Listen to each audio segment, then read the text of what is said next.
sondo Lukaku Shaya Thapu Dena Say my pleasure Metipu Bala Which I'm where Paniga No less than we part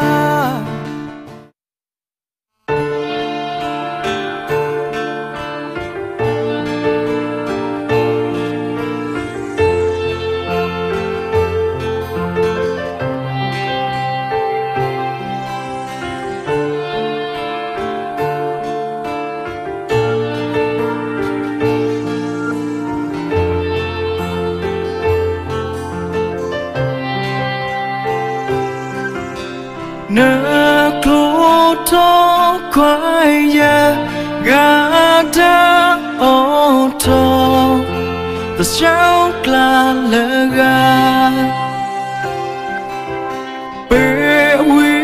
kadena jula tamatako daya niga nasa Dala Loma Kwaya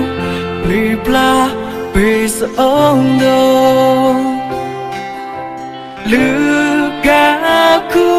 Shaya Thapu Dina Say my pleasure Metipu Bala Well, we time where Paniga No less than we bow Love okay To air to y'all the time I die To nyanu long way now Never talk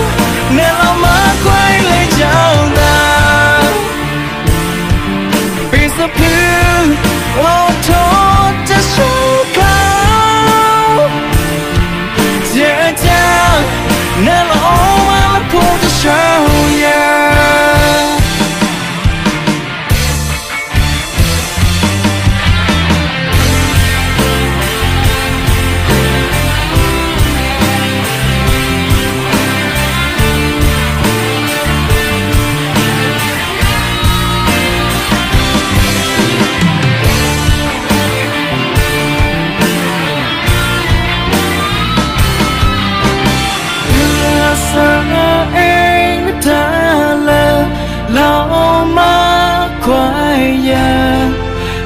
Bla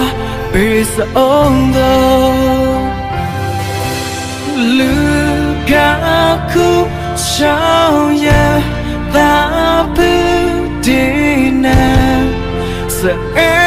my pleasure Metipu Bala Well, we time where Paniga No less than we bow Love okay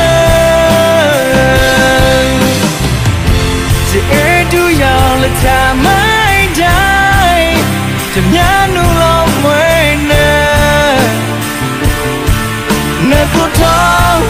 Never mind quite late down Piece of blue Oh, told the show yeah, down